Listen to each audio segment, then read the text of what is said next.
1998 թվականին հունվարի փետրվարի սկզբներին հունվարին Լևոն Տեր-Պետրոսյանի հրաժարականից հետո Հայաստանում կարծես քաղաքական խաղաքարտերը այսպես փոխվեցին, ցրվեցին միանգամից եւ անսպասելի էր, իհարկե Տիգրանի համար անսպասելի չէր, որտեղ ինքը դեկտեմբեր ամսից արդեն նախազգուշացնում էր եւ հրապարակումներ էլ ունի քուդետայի, այսինքն չէ, հեղաշրջման, Թավշյա հեղաշրջման դրսևորման վտանգները, ով ինչպես է մտածում եւ ինչպես է դիրքավորվում։ Եվ հետո իհարկե Ռոբերտ Քոչարյանը առաջադրեց եւ այնտեղ կային նաեւ այլ տեխնացուներ, կարծեմ չեմ հիշում հիմա 1-2 տեխնացու կային եւ այդ պահին էր, որ Տիարբլյանը առաջին անգամ դեք իրար գիտեին եւ շփվում էին, բայց Տիարբլյանը թե Տիգրանը միասին որոշեցին աշխատել միասին։ Ես հիշում եմ այդ պահը, երբ որ իրենք հանդիպեցին եւ երկար զրույց ունեցան։ Եվ այդտեղ, երբ որ Տիարբլյանին ես ճանաչում եմ շատ վաղուց, ասենք 13 տարեկանից։ Ինքը 27 տարեկանից առաջին անգամ մեր դպրոց է եկել, հիմա Ղրիմյան Հայրիկիա կոչվում, այն ժամանակ կոչվում էր 26 կոմիսարների անվան համար 10 միջնակարգ դպրոց, որը Չարենցի վրա էր։ Եվ իր գործունեության ոնց որ այդ սկիզբը տեղից նշանավորվեց, մենք շատ կապված ենք իրար հետ, այն ինչ որ հիմա ինքը դպրոցում էր անում, այդ դրա արմատները մեր դպրոցում են, ամբողջ այդ ակտիվ աշխատանքը, արտադասարանական զբաղվածությունը երեխեքի, ինչքան խմբակ կար, ես բոլորին մասնահա, եւ ես բոլոր խմբակներին անդամ էի, ու այսինքն ես գիշերը 10-ին էի տուն գնում, այնքան որ ակտիվ էր մեր կյանքը, ու մենք շատ էինք սիրում։ Հետո մեր ավարտելուց հետո մեր դպրոցում ստեղծվեց հայագիտական առաջին թեկումով դասարանը, որին մենք շատ նպաստեցինք, ուղղակի մենք ավարտեցինք եւ նախարարությունը որոշում կայացրեց, որ դասարանը բացի, դա 83 թվականն էր։ Մենք ես 82-ին եմ ավարտելու, այսինքն մենք Տիարբլյանի երկար ճանապարհ ունենք անցած, հարազատության աստիճան ինքը մեր տանը շատ աղ ենք, իմ ծնողներին գիտեր, մեր ընտանիքը բոլորը դպրոցում էին սովորում։ Մի խոսքով, երբ որ մենք հանդիպեցինք կրկին իրար, Տիգրանի արդեն քաղաքական թեմայի շուրջ, դա շատ հետաքրքիր էր։ Ոնց որ անիվը պտտվեց, չէ, նորից եկավ եւ ինքը ասաց, որ Տիարը, ես ճիշտ տեղում եմ, որտեվ կա Նազենին եւ Տիգրանը կա եւ մենք կարծում եմ, որ այդ կապը ոնց է այդ շրջանը սյուր վերադարձը խորհրդանշական է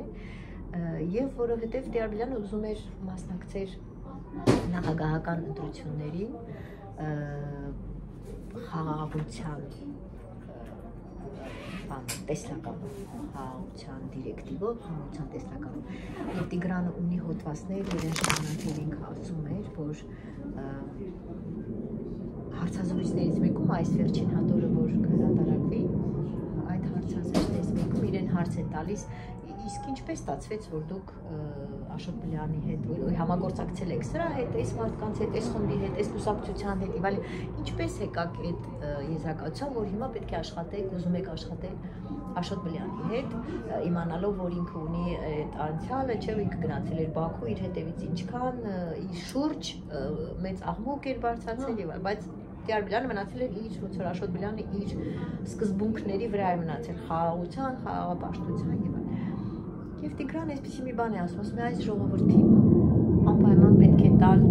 ընտրության իրավունք, այլ ընտրանք պետք է տալ, այլ ընտրանք չկա, բոլորը պատերազմի կուսակցություններ են, պատերազմի քաղաքականություն է, պատերազմի հոտ է գալիս, անպայման պետք է տալ եւ Հայաստանում այդ պահին 97-ի ավարտին 98-ին խաղաղության ձայնը շատ պակաս էր եւ Մարսի եւ զինվոր, չէ, զինվոր երկրի զինվոր կուսակցության, որը հետո մեր վրա կարեցին Հայաստանի ինքը ագրեսոր էր, չէ, այն ժամը մոռացան, ինչ որ Ռոբերտ Քոչարյանի իշխանության գալուց հետո ստացվեց, որ Հայաստանը օկուպացրել է Ադրբեջանի, այսինքն տարածքային ամբողջական խնդիրը ամբողջությամբ ավելի եկավ, իսկ ինքնորոշման խնդիրը հետ գնաց, հետ քաշվեց։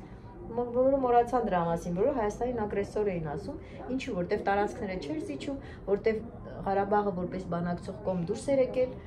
բանակցության սեղանից, ինչու որտեվ Ռոբերտ Քոչարյանը ասում էր, ես եմ ներկայացնում Ղարաբաղը, որտեվ ես Ղարաբաղցի եմ, հիմա այստեղ նախագահ եմ, երկու երկրներին ես եմ ներկայացնում։ Շատ տեխնիկապես շատ լավ ձևով Ղարաբաղին հանեցին իր ինքնորոշման իրավունքի հետ եւ ստացվեց Հայաստան ագրեսոր է։ Այսինքն այդ տեսակ ոնց ասեմ ավելորդ եւ հախուռն եւ էքստրեմիստ հայրենասիրության բովի վրա Տիգրան ասում էր այստեղ մի ձայն կա որ շատ թույլ է եւ ես ուզում եմ որ այդ ձայնը ուժեղ լինի եւ այդպես իրենք հանդիպեցին աշխատեցին միասին ես էլ եմ աշխատել մենք այդ նոր ուղի թերթը առաջին անգամ այսինքն նոր վերագործարկեցինք եւ ես հիշում եմ առաջի համարը պետք է պատրաստ լիներ ոչինչ չկար մենք մի գիշերվա մեջ ես երբեք իմ կյանքում չեմ մոռանա այդ գիշերը մի գիշերվա մեջ թերթեք սարքել պատկերացնեք այսինքն դա նշանակում է համակարգչային մասնագետ ենք ճարել, քնից անել ենք մեկին գիշերով, հոդվածները գրել ենք, հոդվածները պատրաստել ենք, հավաքել ենք խումբը, խմբագրին հավաքել ենք, շարել ենք հոդվածները, նկարները ընտրել ենք, այդ համակարգչի մասնագետին դրել ենք, շարել ենք, առավոտյան 10-ին թերթը Տիարբլյանի սեղանի վրա էր ինքը ուղղակի զարմացած էր, այդ առաջին համարն էր նոր ուղու, այդ նոր ուրեմն նոր մեկնարկի, ասենք ասենք նախագահական ընտրություններից առաջ մեկնարկի, ուրեմն եւ դրանից հետո ինձ համար դա իմ կյանքին եւ ընդհանրապես դիդակտիկ, այսինքն ուսուցողական իմաստության եւ ուսուցողական տեսակետից շատ նվիրական պահ է, որ Աշոտ Բլյանը մինչև այսօր ունի այդ վերաբերմունքը Տիգրանի նկատմամբ եւ Տիգրանի մոր, Տիգրանի տանիքի ամեն ինչով, այսինքն տուն նորոգելուց բռնած մինչև վերջին այսօր էլի դպրոցը չէ, Տիգրան Հարապետյան գրադարանը, Տիգրան Հարապետյան նկան օրերը, այդ հավատարմությունը անգնահատելի է, ուղղակի անգնահատելի։ Պես Գիտեմ, քեզ ռուսին ծեր Տիգրան Հարապետյանի մասին, քիչ ծեր պատմության մասին կխոսեք։ Մեր պատմությունը չկարող ասել սովորական պատմություններ, որտեղ մեր հանդիպումն էր սովորական չէր։ Ես Փարիզից նոր էի վերադարձել մութ ու ցուրտ ուղիղ Երևան, որտեղ կտրոնով հաց էին բաժանում, ես պիտի գնայի ըստ պայմանագրի աշխատելու Մատենադարանում, բայց Մատենադարանում չընդունեցին ինձ, չգիտեմ ինչ պատճառներով, թե ասեցին սպասի, չգիտեմ, բայց ես պետք է աշխատեի։ Եվ ինձ զանգեց անժամանակ ազգում էր աշխատում Ռոզան Խաչատրյանը լրագրող, որ հետո Ազատությունում էր աշխատում։ Հիմա զանգեց ասաց, գիտես Նազենի, կա աշխատանք ազգ թերթում, արդյոք կուզենաս մշակույթի բաժնի, մշակույթի էջի պատասխանատուն լինել, ես անմիջապես համաձայնեցի, լրագրողությունը ինձ շատ հարազատ էր, շատ եմ գրել, փոքր ժամանակ էլ գրել եմ երիտասարդ ժամանակ, աշակերտական ուսանողական տարիներին շատ գրել եմ եւ հարազատ էր ինձ համար եւ հետաքրքիր էր, որովհետեւ ես դեռ չգիտեի, ես ոչ մեկին չէի ճանաչում, ոչ գիտեի, որ ազգը ամենակարևոր թերթերից էր, որտեղ այնտեղ տպագրում էր Տիգրան Հայրապետյանը, ես ոչ մեկին չէի ճանաչում, նոր էի եկել։ Եվ ես սովետի ժամանակ էի 90 վերջին տարին էի գնացել եւ 93-ի աշնան ձմռանը վերադարձել 94-ին էր։ Եվ ես գնացի աշխատելու եւ այդտեղ եմ հանդիպել Տիգրանին, որը շատ զգացի, որ ինչ-որ հետաքրքիր կերպար է այնտեղ նստած կապույտ աչքերով անմիջապես։ Բայց այդ ժամանակ շատ հետաքրքիր միջավայր կար եւ այնտեղ տարբեր լրագրողներ կային, լավ շատ լավներ էր, տարվա միջավայրը, ազգի միջավայրը շատ հետաքրքիր էր, հետաքրքիր դեմքեր կային, հետաքրքիր հոդվածներ, ժողովուրդը ամբողջությամբ բան էին, ոգևորված էին, այդ ցուրտ վիճակում, այդ խեղճ վիճակում, բայց ոգևորություն կար, որտեղ անկախություն կար եւ պետք էր աշխատել, այդ ինչ ենք անում, ոնց ենք անում, պատերազմը դեռ շարունակվում էր, չէր ավարտվել, այսինքն այդ հոգևոր երուզերը շատ մեծ էր եւ դրա ներսում իմ հանդիպումը Տիգրանի հետ մի տեսակ էյֆորիայի պես բան էր եւ երբ որ ես տարիներով միշտ ասում էի տեսեք ասում էի դուք ասում եք մութ ու ցուրտ տարիներ իմ համար այդ 94-95 թվականները իմ կյանքի ամենաերջանիկ տարիներն են ես որ հիշում եմ մի ամբողջ համատարած երջանկություն որովհետեւ կար այդ աշխատանքը կար ստեղծագործությունը կար նվիրումը կար Հայաստանը կար սերը կար այդ միությունը փոխադարձ հասկացողությունը այսինքն սիրելը միայն դա չի մենք շատ լավ ընկերներ էինք մենք մարտական ընկերներ էինք մենք ընկերներ ավելի շուտ ես կհամարեմ որ ես իր առաջին աշակերտն եմ հա որ եթե տենց պիտի վերցնենք աշակերտների բերումով որ իր գաղափարները 100% հավատում է, երբեք կասկածի տակ չեմ դրել եւ իր այդ հսկայական կերպարը, որի մեջ կային 4 հոգի էին ապրում, ինքն էլ ասում էր, գիտես, ես մի քանի հատ եմ, որովհետեւ մեկը պոետ է, մեկը լուրջ քաղաքական գործիչ է, չգիտեմ, ծանր պաշտոնյակ, չգիտեմ, ինչ որ տենց մի բան, մեկը գողական երրորդ մասի տղա է, մեկը չգիտեմ, էսենց, մեկը դեբոշ քեֆանող, էսենց մի քանի տեղ, եւ այդպես էլ կար, իր մեջ այդ բոլոր կերպարները կային, անկեղծ։ Բայց էներգիայի տեսակետից դժվար էր ապրել անընդհատ իր կողքին, որտեղ ինքը անվերջանալիորեն էներգիա ուներ, ինքը չէր քնում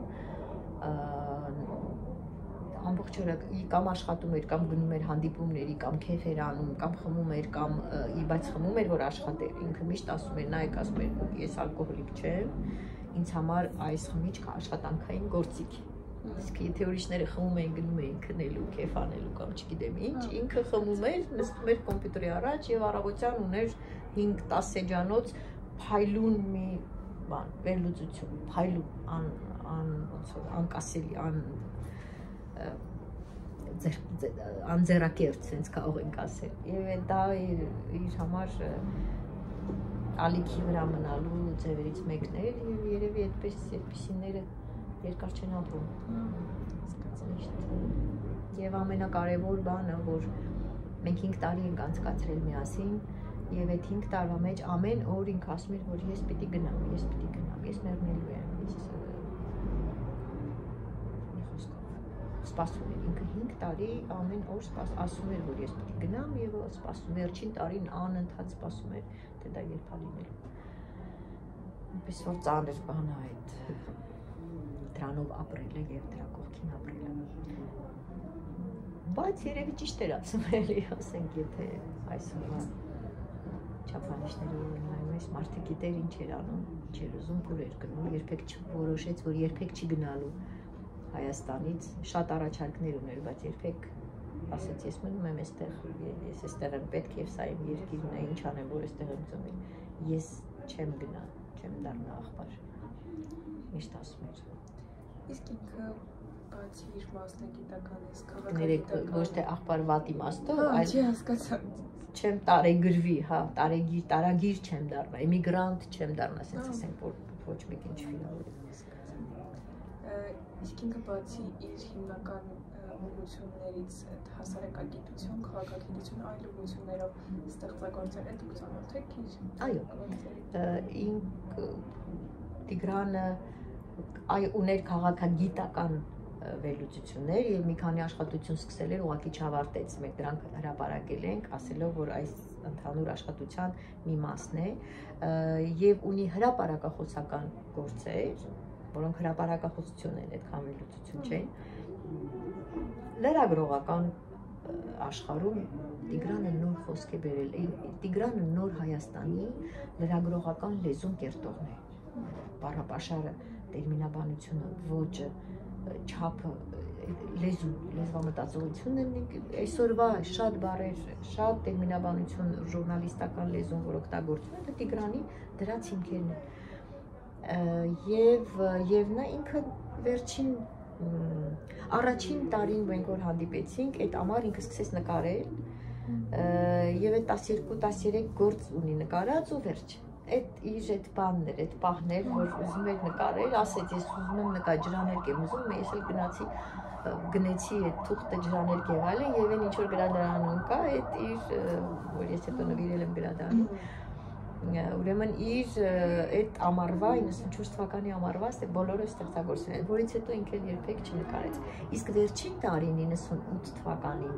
նախավերջին տարին, 98, չէ, վերջին ամառը, իր վերջին ամառը